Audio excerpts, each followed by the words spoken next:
The air in the service stairwell was always the same, cool, still, and smelling faintly of industrial cleaner and old concrete. It was my sanctuary, a forgotten spine running through the opulent body of the Croft Grand Hotel. Here, between the polished marble of the third floor and the hushed carpets of the fourth, no one ever came. The elevator was for guests, and the main service lifts were for staff in a hurry. This stairwell was an appendix, a relic of a time before efficiency had been perfected, and for that, I was grateful. It was the only place in this entire gilded palace where I felt I could breathe. On my lap sat a cardboard box, its edges softened with age and wear. It wasn't large, but it felt impossibly heavy, a dense collection of paper and memories that represented the entire sum of a life. My grandmother's life. 3 days ago, I had packed it myself, my hands moving with a mechanical slowness through her tiny apartment, the silence of the rooms a physical weight on my shoulders. The landlord had given me a week. I'd done it in 2 days, because staying there any longer felt like trespassing in my own history.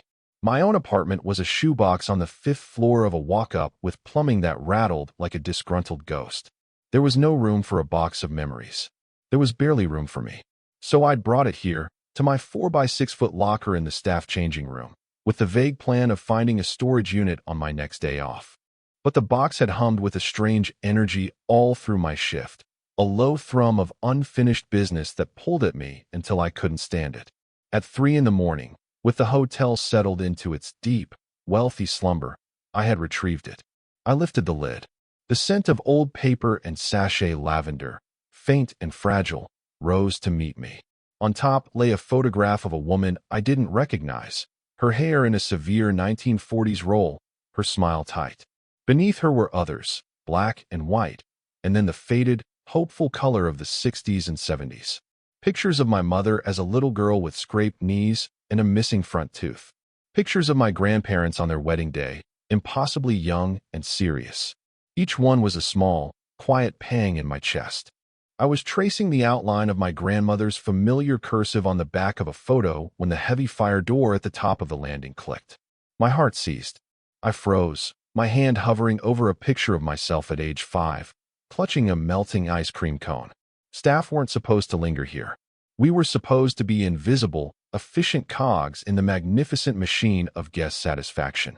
Getting caught loitering in a stairwell with a personal box at 3 in the morning was the kind of thing that got you fired without a second thought. My breath hitched, trapped in my throat. I braced myself for the sharp, accusatory voice of security or, worse, my night manager, Mr. Sterling, a man who seemed to derive a grim pleasure from enforcing minor rules. The door swung inward, not with a bang, but with a slow, controlled weight that spoke of purpose. It didn't reveal a security uniform or Sterling's pinched face. It revealed Julian Croft. He stood framed in the doorway, a silhouette against the dim, elegant light of the 4th-floor corridor. Even in the poor lighting, he was unmistakable. The owner, the man whose name was etched in brass on the front of the building, whose quiet, commanding presence was the stuff of staff legend. He was older, perhaps in his late 50s, with silver at his temples that caught the light. He wore a perfectly tailored dark suit, the kind that probably cost more than my car, but he wore it with an ease that suggested it was no different to him than pajamas. His gaze fell on me, huddled on the concrete step like a startled mouse. I saw his eyes, dark and intelligent, take in the scene in a single, sweeping glance. Me, in my slightly too large uniform, the open box, the scattered photographs on the step beside me. I expected his expression to harden, to shift into the cool dismissal of a man whose time was being wasted. I expected annoyance or anger, or at the very least, a curt order to get back to my post. But it didn't happen. His face remained perfectly calm, his posture relaxed. There was a long, silent moment where the only sound was the distant hum of the hotel's HVAC system. He didn't move, just watched me, and his stillness was more unnerving than any outburst would have been. It was an assessing stillness, a quiet consideration that made me feel utterly transparent. I felt the heat rise in my cheeks, a flush of shame and fear. I started scrambling to gather the photos, my fingers clumsy and shaking. "I'm sorry, Mr. Croft," I stammered, the words rushing out. I'll go right now. I wasn't feeling well, I just needed some air." I'm sorry. The excuses sounded flimsy and pathetic even to my own ears. He took a step down, the sound of his leather-soled shoes precise on the concrete. He moved with a kind of deliberate grace that seemed to absorb the sound around him. He stopped a few steps above me, close enough that I could smell the faint, clean scent of his cologne. Something subtle, like bergamot and cedarwood, nothing overpowering. It smelled like quiet confidence. He looked at the box, then back at my face. His eyes weren't cold. They were thoughtful, perceptive. It felt like he was seeing more than just a trespassing employee. It felt like he was seeing the exhaustion etched around my eyes, the grief I was trying so hard to keep packed down. When he finally spoke, his voice was low and steady, a calm baritone that filled the small, echoing space without effort. It held no trace of anger. "Let me hold those," he said. I blinked, confused. My hands stilled over the pictures. "Sir." His gaze was direct, unwavering. He gestured with his chin towards the box. "The box. It looks heavy." Then his eyes met mine again, and he added, so quietly I almost wasn't sure I'd heard it. "And you." The words hung in the air between us. It wasn't a command. It was an offer. A strange, unexpected, and deeply unsettling offer. My mind struggled to process it. He wanted to hold the box. And me? What did that even mean? I just stared at him, my throat tight, unable to form a response. I was caught, vulnerable, and instead of a reprimand, I was being met with this gentleness. It was so far outside the realm of my expectations that I felt completely unmoored. He seemed to understand my confusion. A flicker of something, maybe sympathy, crossed his features. He took another slow step down, then crouched, bringing himself closer to my level. The movement was fluid, without a hint of stiffness. It was an act of deference, of closing the gap between the billionaire owner and the night porter crouched on the stairs. He didn't reach for the box. He simply waited. "You're Leo, aren't you?" he asked, his voice still low and even. "You work the archives, sometimes cover the front desk on the late shift." I swallowed, nodding dumbly. The fact that he knew my name, my roles, sent another jolt through me. I'd been working here for a year. I saw him maybe once a month, a distant figure striding through the lobby, always surrounded by a coterie of managers. I was background scenery. I was not supposed to have a name. "I am," I finally managed to say, my voice barely a whisper. "These are important," he stated, not a question. His gaze drifted to the photograph my hand still rested on, the little boy with the ice cream. "Family, my grandmother's," I said, the words catching in my throat. "She passed last week."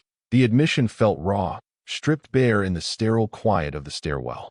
I hadn't said it aloud to anyone at work. I hadn't told anyone at all. Julian Croft's expression softened almost imperceptibly. It wasn't a look of pity, which I would have hated. It was a look of quiet understanding, of acknowledgement. He nodded slowly, a gesture of respect for the weight of my words. "I'm sorry for your loss, Leo," he said, and the simple, formal phrase sounded utterly sincere. He wasn't just saying the words, he was offering them. He held my gaze for a moment longer before his eyes returned to the box. "You can't keep this in a staff locker. And you shouldn't be sitting on a concrete step with them at 3 in the morning. I know, sir. I'll take it back down. It won't happen again." I started to gather the photos more urgently, wanting only to disappear, to rewind the last 10 minutes. "Stop," he said. The word was soft, but it had an undeniable authority that made me freeze instantly. He reached out, not to touch me, but to place his hand gently on the lid of the box. His fingers were long and elegant, his nails impeccably clean. A simple, heavy gold ring sat on his right hand. "My office is on the penthouse floor. It's secure. There's a closet in the adjoining study that is climate-controlled. Your photographs will be safe there until you find a more permanent place for them." I stared at his hand, then up at his face. The offer was absurd. The penthouse was his private domain, a place more mythical than real to the hotel staff. To offer its sanctuary for my flimsy cardboard box of memories was incomprehensible. "I couldn't possibly, sir," I said, shaking my head. "That's too much. Why?" he asked, a genuine question in his tone. "It is an empty space, and you are a valued member of my staff who is clearly going through a difficult time. It is a simple, practical solution. There is no need for it to be more complicated than that." He made it sound so reasonable, so logical. as if offering a personal, secure space to a night porter was the most natural thing in the world. He stood up then, extending a hand to me. "Come, I'll help you carry it." My mind was racing. Every instinct I had honed for survival. "Keep your head down, don't draw attention, never be a burden," was screaming at me to refuse. But looking at his outstretched hand, at the quiet resolve in his eyes, I felt another instinct stir, one that had been dormant for a very long time. An instinct to trust. I let him take the box. His hands were careful, cradling it as if it contained fragile glass. Then, I took his offered hand. His grip was firm and warm, his skin smooth but with the subtle texture of a life lived. He pulled me to my feet effortlessly. For a brief second, as I found my balance, his hand remained, a steadying weight in mine. Then he let go. "This way," he said, turning and heading up the stairs. "We'll use the private elevator." I followed him, my legs feeling unsteady beneath me. I was walking behind Julian Croft, through the hushed, carpeted corridors of the 4th floor, towards a part of the hotel I had only ever imagined. The air seemed to change as we walked, growing quieter, more rarefied. It was as if his presence alone altered the atmosphere around him. He didn't speak again until we reached a discreet, unmarked door at the end of the hall. He pressed his thumb to a small panel beside it, and with a nearly silent hiss, the door slid open to reveal a small, elegantly appointed elevator car. He stepped inside and held the door for me. As I walked past him into the small space, my shoulder brushed against his arm. I felt the fine wool of his suit jacket, and underneath it, the solid warmth of him. The contact lasted less than a second, but it sent a strange current through me. The doors closed, sealing us in the small, softly lit box. There was no sound but the whisper of the elevator's ascent. He stood beside me, holding my grandmother's life in his hands, and I found myself watching our reflections in the polished brass walls. He was tall and composed. I was small and rumpled, my face pale with exhaustion. We were two people from different universes, momentarily trapped together, and I had no idea what any of it meant. The days that followed were strange. My routine was the same. The quiet hum of the archives, the hushed lobby after midnight, the long walk home as the sun began to tint the sky, but everything felt different. The hotel was no longer just a place I worked. It was a place that held a small, secret piece of me, locked away in the owner's private sanctuary. The knowledge of it was a constant, low-level hum beneath the surface of my thoughts. Julian Croft had been as good as his word. He'd led me to his penthouse, a sprawling, beautifully understated space with vast windows overlooking the sleeping city. It wasn't ostentatious, it was curated. Every piece of furniture, every painting, felt chosen with purpose and care. He'd taken the box to a small, wood-paneled study, opened a closet, and placed it on an empty shelf. "You can access this anytime," he'd said, his back to me. "Just let my assistant know, or if it's after hours, tell security to call me directly. They have my number." He had turned then, his expression unreadable in the dim light. "Get some rest, Leo," and that was it. He'd escorted me back to the private elevator and sent me down. There was no lecture, no further questions, no hint that I had done anything wrong. There was only that quiet, unnerving courtesy. Now, I saw him more often. Or perhaps I just noticed him more. He would walk through the lobby late at night, a habit I knew he had, a final check of his domain before retiring. Before, I would have made myself scarce, melting back into the shadows of the reception desk. Now, I found myself holding my ground, my heart giving a strange little kick when I saw him approach. He always acknowledged me, a slight nod of his head, a quiet, "Leo," as he passed. His eyes would meet mine for a fraction of a second longer than necessary, and in that brief connection, I felt that same assessing quality I'd felt in the stairwell. He was watching me. I didn't know why. I didn't know what he was looking for. I spent hours replaying our encounter, dissecting every word, every gesture. The way he had crouched to be at my level. The careful way he held the box. The warmth of his hand. I tried to fit it into a logical framework. He was a good boss, a benevolent patriarch looking out for a struggling employee. It was an act of charity, of noblesse oblige. That was the most sensible explanation. But it didn't feel right. There was nothing paternal about the weight of his gaze.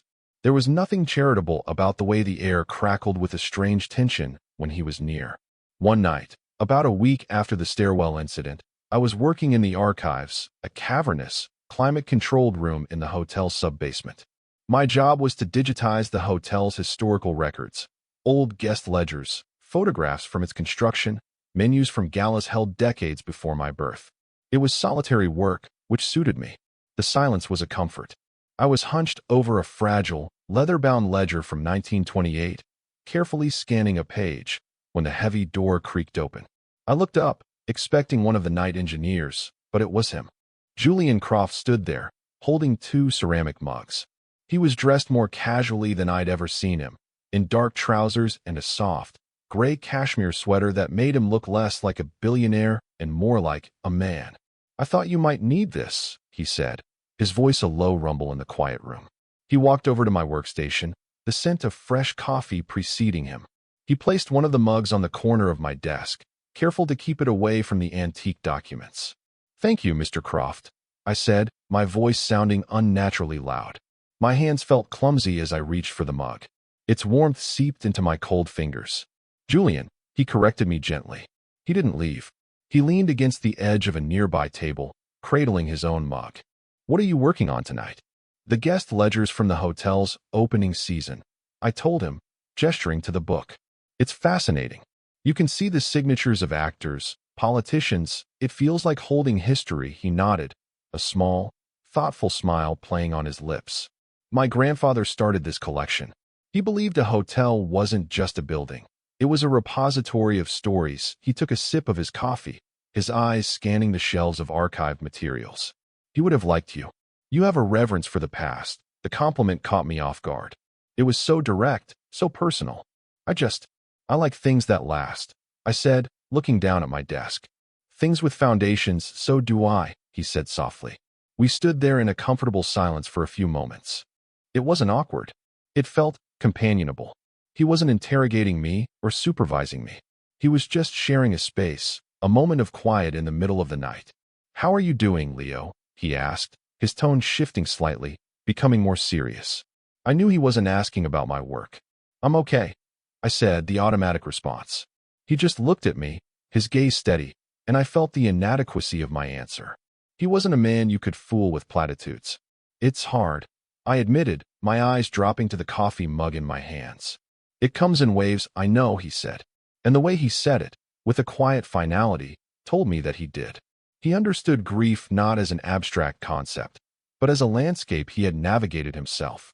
He finished his coffee and placed the empty mug next to mine. As he did, his fingers brushed against the back of my hand. It was the lightest of touches, accidental, probably meaningless. But it felt like a spark. A jolt of warmth shot up my arm, and I had to suppress a shiver. I looked up, and his eyes were on me, dark and intense. The air in the room suddenly felt thick, charged with an unspoken energy. He held my gaze for a beat, his expression unreadable, and then he straightened up. "Don't stay down here too late," he said, his voice a little rougher than before. "The air isn't good for you after a while." And then he was gone, the heavy door swinging shut behind him with a soft thud, leaving me alone in the silence with a rapidly beating heart and a lingering warmth on my skin. It wasn't an accident. I knew it wasn't. That touch, however brief, had been a question, and I was terrified to realize I already knew my answer.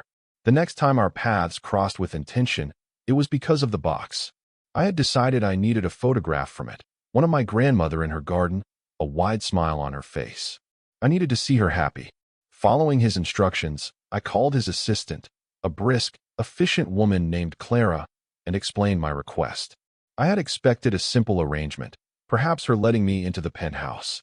Instead, Clara called back an hour later. "Mr. Croft would like to know if you are free this evening at 7. He has found something in the box he believes may be of interest to you." In a professional capacity, the formality of the message, combined with its personal nature, sent a fresh wave of confusion through me. I agreed, my mind racing with possibilities. At 7 o'clock sharp, I took the main elevator to the penthouse floor, my palms sweating. Julian answered the door himself, dressed again in casual trousers and a dark blue button-down shirt, the sleeves rolled up to his forearms. "Leo, come in," he said, stepping back to let me pass. The apartment was even more beautiful in the evening light, the city lights twinkling through the floor-to-ceiling windows. He led me not to the study, but to a comfortable living area.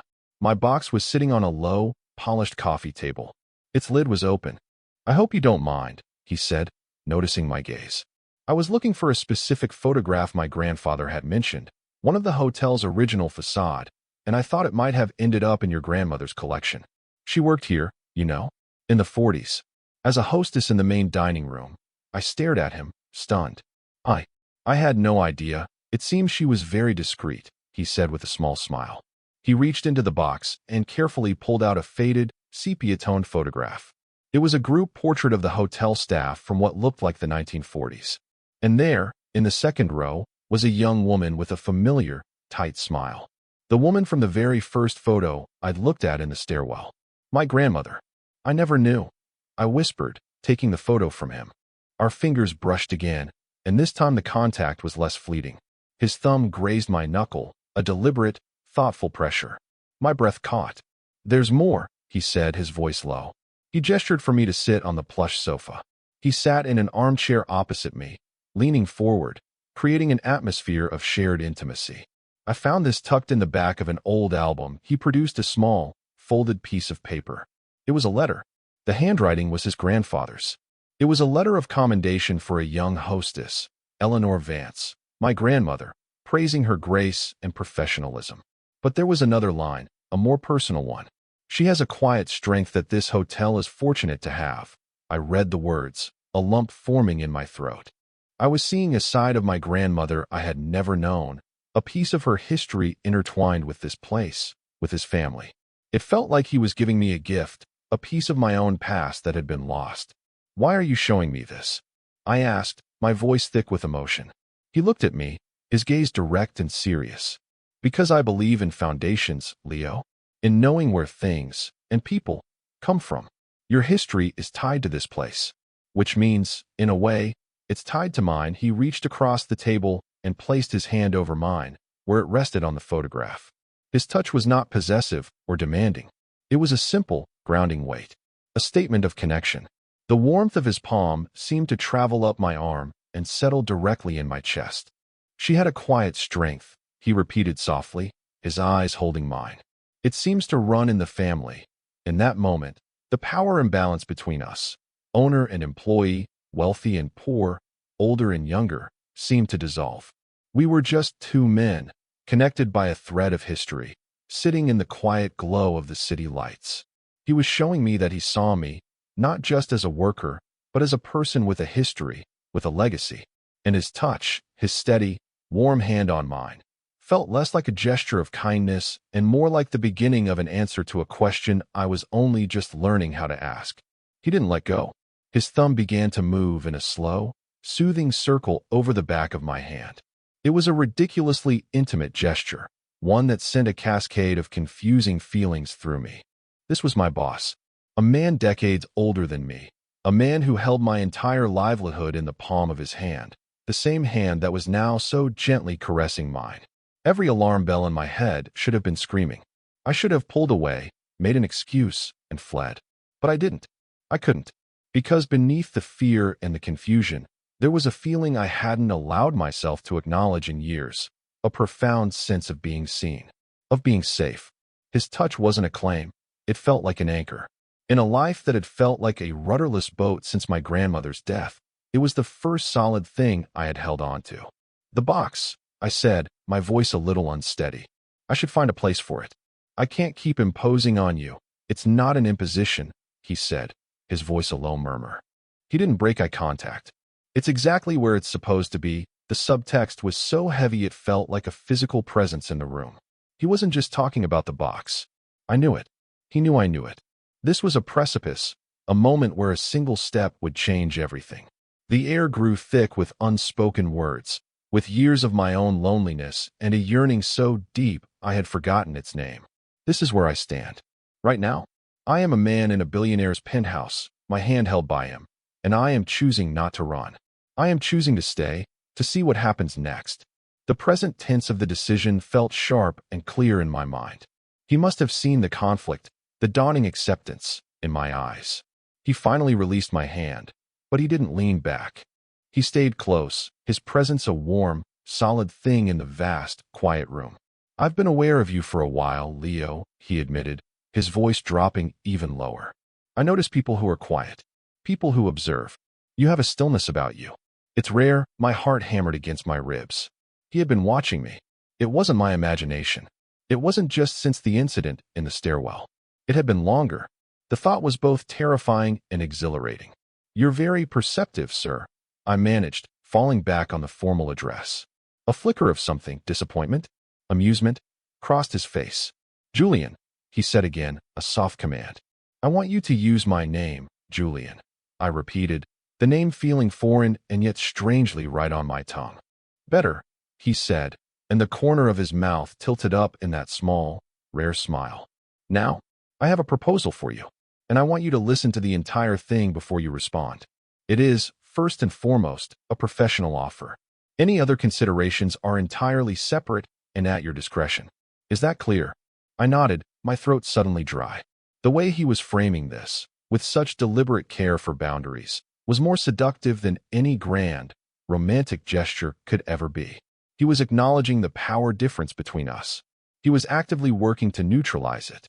"The hotel archives are a mess," he began, his tone shifting to one of business, though his eyes never lost their intensity. "They need a proper curator. Someone who understands and respects the history of this place. Someone who will treat it not just as a collection of assets, but as a living history. I believe that person is you." I blinked. "A curator? But I'm just a night porter. I don't have the qualifications." "You have the passion," he cut in smoothly, "and the intelligence. Qualifications can be acquired. I would be willing to fund any university courses or certifications you would need. The position would come with a significant salary increase and a regular, daytime schedule. It would be your department to run as you see fit." It was a lifeline. More than a lifeline, it was a future, a career, an escape from the hand-to-mouth existence that had defined my entire adult life. It was everything I could have ever wanted, handed to me on a silver platter by the one man who made my pulse race. And that was the problem. It was too much, too fast. It felt like a trap, however beautifully gilded. "Why?" I asked, the word coming out as a choked whisper. "Why me?" "I told you," he said, his gaze unwavering. "You have a reverence for things that last. You understand foundations." And he paused, and for the first time, I saw a flicker of something like vulnerability in his eyes. "And I confess, my motives are not entirely selfless. I would enjoy having a reason to see you more often." There it was. The truth laid bare between us. Honest, direct. He wasn't hiding his interest behind the job offer. He was stating it plainly, while giving me a clear, professional path to refuse the personal without jeopardizing the professional. He was giving me all the power. I started, but my voice failed me. I didn't know what to say. My mind was a maelstrom of hope and fear. He seemed to sense my turmoil. "You don't have to answer now," he said quickly, "either about the job or anything else. Take your time. Think about it." He stood up, breaking the intensity of the moment. "Let me get you that photograph you came for." He went to the box and sorted through the pictures with a gentle hand, his back to me. It gave me a moment to breathe, to try and get my racing heart under control. He was offering me a new life. And he was offering me himself. The two were tangled together, and it was up to me to separate them, to decide if I could accept one, or both, or neither. He returned with the picture of my grandmother in her garden. He held it out to me. As I took it, my fingers brushed his again. This time, I didn't pull away. I let the contact linger. I looked from the photograph of the woman with the quiet strength to the man standing before me, the man who had recognized that same quality in me. "Thank you, Julian," I said, and this time, his name felt like my own. The next few days were a blur of internal debate. I went to work, I performed my duties, but my mind was elsewhere, circling the offer, circling him. The job was a dream come true.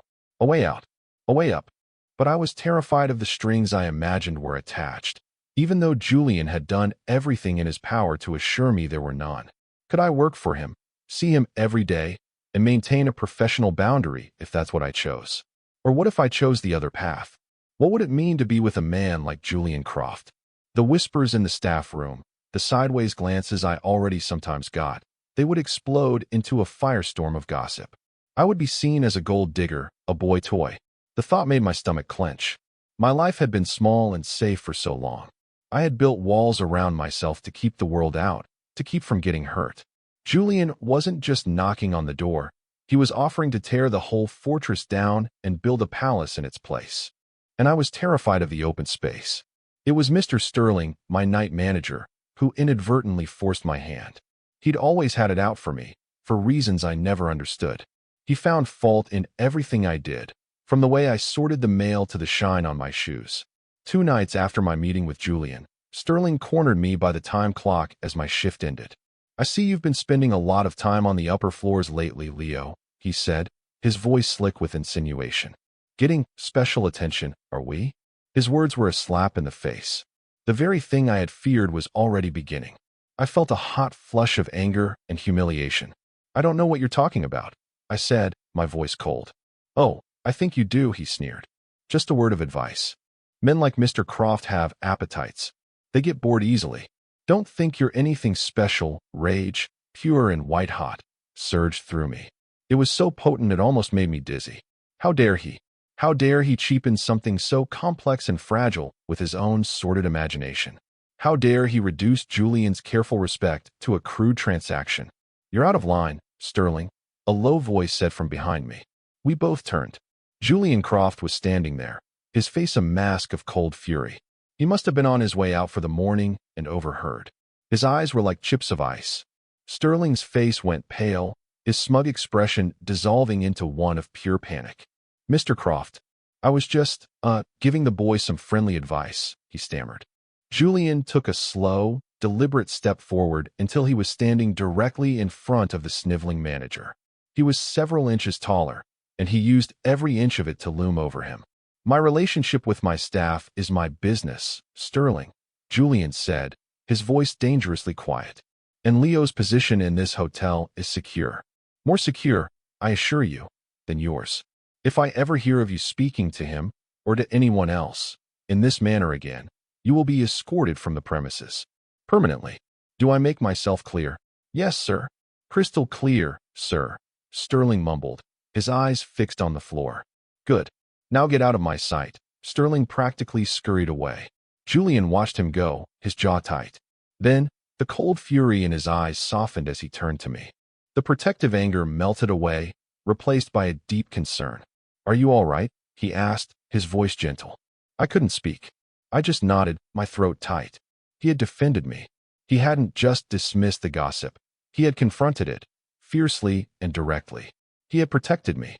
In that moment, all my fears about what other people would think, all my anxieties about the power imbalance, they all seemed to evaporate, burned away by the heat of his loyalty. He saw the turmoil in my face. "Come with me," he said softly. It wasn't a request. He placed a hand on the small of my back, a firm, reassuring pressure, and guided me away from the staff entrance, towards the main lobby, which was just beginning to stir with early rising guests. He led me to the elevator and took us back up to the penthouse. The sun was rising, casting long golden shafts of light into the apartment. He led me to the sofa and sat me down. He didn't sit opposite me this time. He sat beside me, leaving a respectful distance, but close enough that I could feel the warmth radiating from him. "I am sorry you were subjected to that," he said, his voice filled with genuine regret. "That is my fault. I put you in a vulnerable position." "No," I said, finding my voice. "It's not your fault. It's his. He's a small, mean man." I looked at him, at his handsome, worried face. "You defended me." "Of course I did," he said, as if it were the most obvious thing in the world. "I will always defend you." The words hung in the air between us, a vow. My carefully constructed walls crumbled to dust.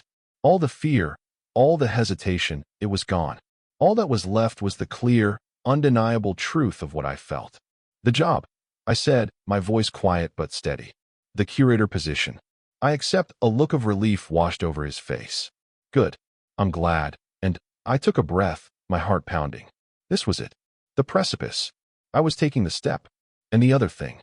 The not-so-selfless part of your motives. I finally looked up and met his gaze, my own eyes clear and direct. "I would enjoy that, too." His breath hitched. I saw it. A tiny, involuntary reaction. For all his composure, all his control, my simple, honest words had affected him. He searched my face, looking for any hint of doubt or coercion. He found none. Only the steady, quiet truth.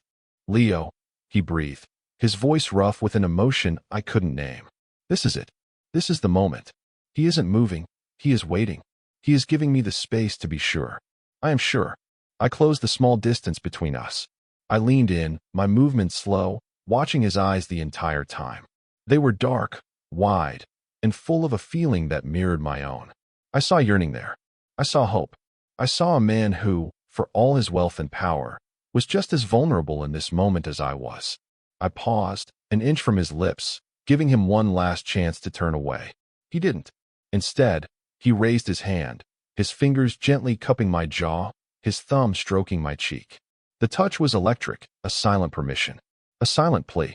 "May I?" he whispered, his voice hoarse. "Yes," I breathed. He closed the final inch. His lips met mine, and the world fell away. It wasn't a kiss of passion or demand. It was a kiss of discovery, of recognition. It was soft and slow and breathtakingly gentle. It tasted of coffee and clean morning air and something that was uniquely him. It felt right. It felt like coming home to a place I hadn't known I was searching for. His other hand came up to rest on my shoulder, a grounding touch. My own hands, trembling slightly, found their way to his chest, feeling the steady, strong beat of his heart beneath my palms. The kiss deepened, but it never lost its tenderness. It was a conversation without words, a perfect, reciprocal exchange of all the things we hadn't been able to say. When we finally broke apart, we were both breathless. He rested his forehead against mine, his eyes closed. His thumb continued its slow, soothing caress on my cheek. "I was so afraid I had misread everything," he confessed, his voice a low, intimate rumble that vibrated through my chest. "You didn't," I whispered back. "You read it perfectly." We stayed like that for a long time as the sun climbed higher, filling the room with a warm, hopeful light. His hand laced with mine, our fingers fitting together as if they were made for it. There were 1,000 things to figure out, 1,000 details of our vastly different lives that would need to be navigated. But in that quiet, sunlit room, with his forehead pressed against mine and his heart beating steadily beneath my hand, none of it mattered. We had found our foundation. And for the first time in a very long time, I felt utterly, completely safe.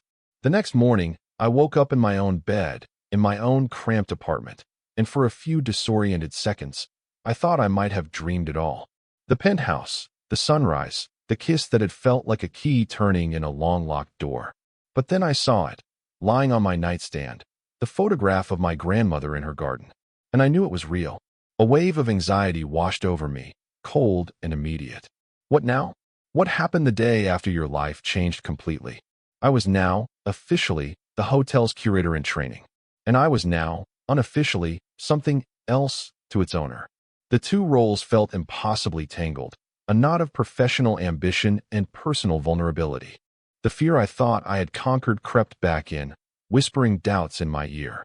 Was this a mistake? Was I in over my head? I went to work that evening filled with a nervous dread. My shift was being covered so I could transition to my new role, but I had to collect my things and go through the official paperwork with human resources in the morning. It felt like my last night as the invisible man. I tried to avoid the main corridors, sticking to the service hallways, not ready to face anyone, least of all Julian. I needed time to process. Of course, he found me. I was in the archives, packing my few personal items from the desk, a spare phone charger, a well-worn paperback, when the door opened. My back was to him, but I knew it was him. I could feel the shift in the air, the way the space seemed to condense around his presence. "Leo," I turned slowly. He was standing there, in one of his immaculate suits, his expression calm and steady. He held a sleek leather portfolio in one hand. My heart did a nervous flutter. "Julian," I said, my voice quieter than I intended. He walked towards me, his steps measured. He didn't crowd me. He stopped a few feet away, giving me space. His eyes scanned my face, and I knew he saw the uncertainty there. "I wanted to bring you this," he said, holding out the portfolio. "It's your employment contract. I had HR draw it up this morning. I wanted you to have it, to read it over, before you sign anything officially tomorrow." I took it from him. It felt heavy, substantial. "Thank you, read it carefully," he said, his gaze serious. "You'll see the salary, the benefits, the educational funding. You'll also see a clause that states your position reports directly to the board of directors, not to me personally, and that it can only be terminated by a majority vote of that board. I wanted to make that clear. This job is yours. It is not contingent on anything else. I stared at him, my throat tightening with an emotion I couldn't quite name. It was gratitude, but it was more than that. It was awe. He was meticulously, painstakingly, building a wall between our professional and personal lives, not to keep me out, but to keep me safe, to ensure my independence, to prove that his offer was not a tool of control. You didn't have to do that, I whispered. Yes, I did, he said simply. Your security and your agency are the most important things here. I need you to know that. What happened between us, it was real, and it was wanted, at least by me. But it will always be on your terms. Always. He took a small step closer, his eyes softening. If you decide tomorrow, or a week from now, or a year from now, that all you want is the job, that is what you will have. No pressure, no resentment, just my deepest respect. He paused, his gaze searching mine. And if you decide you want more, I would be very happy. The knot of anxiety in my chest dissolved, replaced by a profound, glowing warmth. He was answering every fear I hadn't dared to voice. He was handing me the power again and again, reinforcing it with contracts and clauses and quiet, sincere promises. I opened my mouth to thank him, to tell him what this meant to me, but I was interrupted by the archive door swinging open. Mr. Sterling stood there, his face a mask of false deference. He was holding a clipboard. Mr. Croft, sorry to interrupt, he said, his eyes flicking from Julian to me, a glint of malice in them. Just doing my final rounds. Making sure all personnel are where they should be. The insinuation was clear. He was testing the waters, seeing if he could still get a rise out of me, out of us. Before, I would have shrunk under his gaze. I would have flushed with shame. But now, something was different. I felt Julian's steady presence beside me, a silent bastion of support. I straightened my shoulders and met Sterling's gaze directly. I didn't smile. I didn't scowl. I simply looked at him, my expression neutral, unbothered. I held the leather portfolio a little more firmly. Julian didn't even turn to look at him fully. Your diligence is noted, Sterling, he said, his voice cool and dismissive. Leo is here at my request. He is the new head archivist and curator for the hotel. You'll find the memo in your inbox tomorrow morning. I'm sure you'll give him your full cooperation. Sterling's jaw went slack. The color drained from his face. He looked at me, at the portfolio in my hands, and for the first time, I saw genuine fear in his eyes. He had picked a fight with the wrong person, and he knew it. Of course, Mr. Croft, he stammered. Congratulations, Leo. He practically backed out of the room, pulling the door shut behind him. The moment he was gone, a bubble of laughter escaped me. It was a sound of pure relief, of tension released. Julian turned to me, and a slow, beautiful smile spread across his face. It was the first time I had seen him truly smile, and it transformed him, chasing the shadows from his eyes. I believe you handled that perfectly, he said, his eyes crinkling at the corners. You handled it, I countered, my own smile widening. He's terrified of you. He should be more terrified of you, Julian said, his smile softening into something tender. You didn't even flinch. That quiet strength my grandfather wrote about. He would have been proud. He closed the remaining distance between us, and this time, there was no hesitation. He framed my face with his hands, his touch infinitely gentle. No one will ever speak to you that way again, he vowed softly. Not while I'm here, I know, I said, and I did. I believed him completely. Our new beginning was not a grand affair. It was a series of quiet, deliberate choices. We agreed to take things slowly, to build our foundation brick by brick. The contract was signed, my new role made official. I moved into a small, light-filled office on the second floor, a world away from the subterranean archives. My first task was to create a proposal for the full restoration and digitization of the hotel's historical assets. I threw myself into the work, driven by a genuine passion for the project and a desire to prove both to Julian and to myself that I had earned this position. Julian was a man of his word. At work, he was Mr. Croft. He was my benefactor, the chairman of the board to whom I would eventually present my plans. He treated me with a professional respect that was unassailable. He sent memos. He scheduled meetings through his assistant. He maintained a perfect, impenetrable boundary that silenced any potential gossip before it could even start. He gave me the space to grow into my role, to find my footing, to own my authority. But after hours, he was Julian. He would text me at the end of the day. "Are you hungry?" Or, "The sun is setting. Come see it from the terrace." We had dinner together, sometimes in his penthouse, sometimes at quiet, out-of-the-way restaurants where no one would recognize him. We talked for hours, about books, about history, about our very different pasts. I told him about my lonely childhood, moving from town to town with my mother. He told me about the immense pressure of inheriting his family's legacy, the loneliness of a life lived in the public eye. He never tried to buy me things. He seemed to understand, intuitively, that it would make me uncomfortable. His gifts were of a different kind. The gift of his time, his undivided attention. The gift of his knowledge. He would leave a book on my desk he thought I might find useful for my research, with a simple note. "Thought of you." The gift of his quiet companionship. One evening, about a month into my new job, we were sitting on the balcony of his penthouse, a comfortable silence between us as we watched the city lights ignite below. I had been feeling a residual anxiety about our arrangement, a nagging voice that told me it was all too good to be true. "Can I ask you something?" I said, breaking the silence. "Anything," he said, turning to look at me, his expression open. "This?" I gestured between us, at the opulent setting. "Me? Us? Aren't you worried? About the optics? About what people will say?" He considered the question for a moment, his gaze thoughtful. "I have spent the better part of my life worrying about what other people say," he said finally. "It is an exhausting and ultimately fruitless endeavor. I am 56 years old, Leo. I have built an empire. I have secured my family's legacy. The one thing I have not done is build a life for myself, a life with a partner. I am too old to care about the opinions of small-minded people like Sterling." He reached over and took my hand, his grip warm and firm. "The only opinion I care about is yours. The only thing I worry about is your happiness, your comfort. As long as you are here because you want to be, nothing else matters." His honesty was a balm on my insecurities. He wasn't just reassuring me. He was showing me the steady, settled confidence of a man who knew what he wanted and was unafraid to have it, not through power or acquisition, but through mutual respect and genuine affection. "I want to be here," I said, my voice sure and clear. I squeezed his hand. More than anything, he brought my hand to his lips and pressed a gentle kiss to my knuckles. It was a gesture that felt both courtly and deeply intimate. "Good," he murmured against my skin. "Because I have no intention of letting you go." Our first real test as something resembling a couple came during the hotel's annual Founders Gala.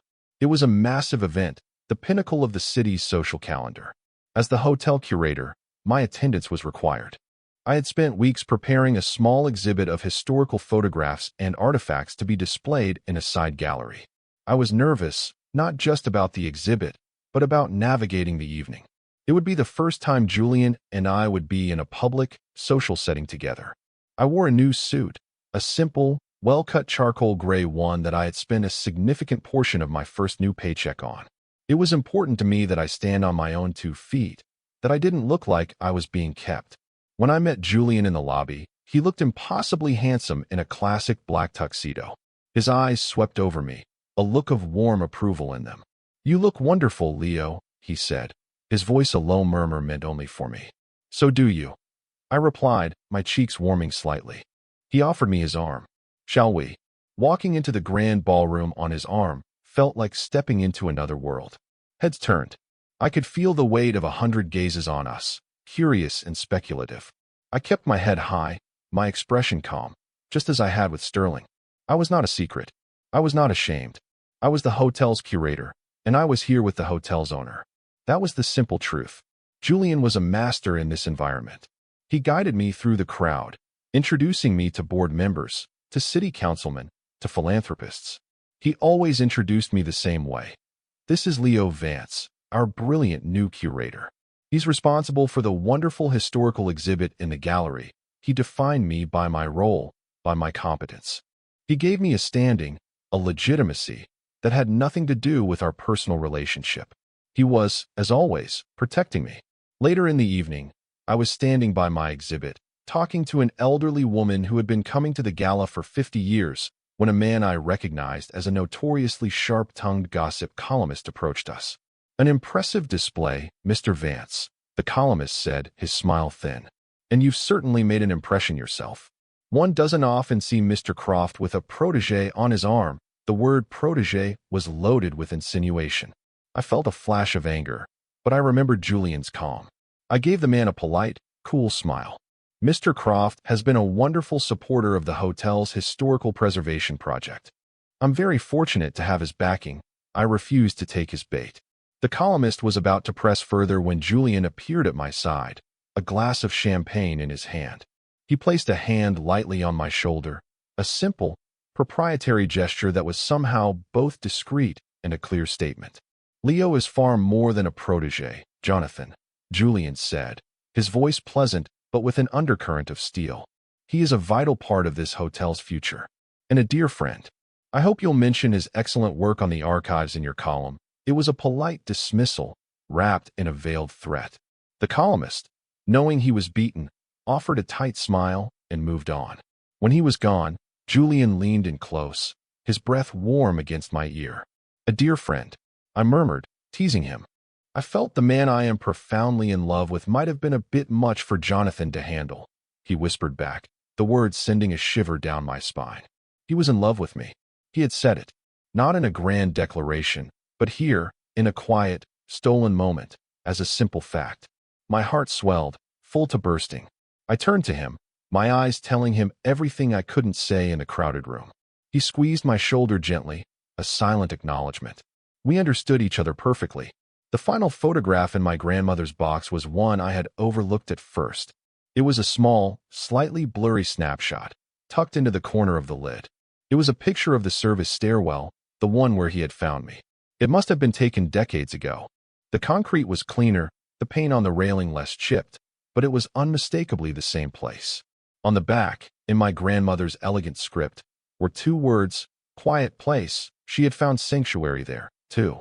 A place to breathe in the midst of her own life, her own struggles. It was another thread connecting us, a secret shared across time. One Sunday morning, months later, I brought the photograph to him. We were in his kitchen, a beautiful, sun-drenched space, making breakfast together. It had become our weekend ritual. The simple domesticity of it felt more luxurious than any gala. I wore one of his soft cashmere sweaters over my pajamas. He was barefoot, looking relaxed and happy as he flipped pancakes. I handed him the photo without a word. He looked at it, then at the inscription on the back. A slow smile spread across his face. "It seems we were meant to find each other there," he said softly. "It seems so," I agreed. He put the photo down on the marble countertop and pulled me into his arms, wrapping them around my waist and holding me close. I rested my head against his chest, listening to the steady, familiar rhythm of his heart. The scent of coffee and maple syrup and the clean, cedarwood scent of his skin filled my senses. It was the scent of home. "You know," he murmured into my hair, "I own this entire building. We could have breakfast on the roof, in a private dining room, anywhere we want, but you like the kitchen," I said, smiling against his chest. "I like the kitchen," he confirmed. "With you." I tilted my head back to look at him. The morning sun caught the silver in his hair, the warm, loving light in his eyes. All the anxieties about our differences, age, wealth, experience, had faded into the background. They were part of our story, the context, but they were not the story itself. The story was this: two people, in a quiet kitchen, building a life together. He had found me in a stairwell, a lost boy clinging to a box of ghosts. He hadn't rescued me. He had done something far more important. He had seen me. He had offered me his hand, a safe place to store my history, and the space to build my own future. He had held the box, and he had held me, and in his steady, patient care, I had finally learned how to hold myself. "I love you," I said, the words feeling as easy and natural as breathing. His smile was radiant. He leaned down and kissed me, a slow, sweet kiss that tasted of sunlight and new beginnings. "And I love you, Leo," he said against my lips. Welcome home. Share your thoughts in the comments. What moment stayed with you? If the story resonated, a like helps others find it. Subscribe for more slow burn male/male love stories told with warmth and care.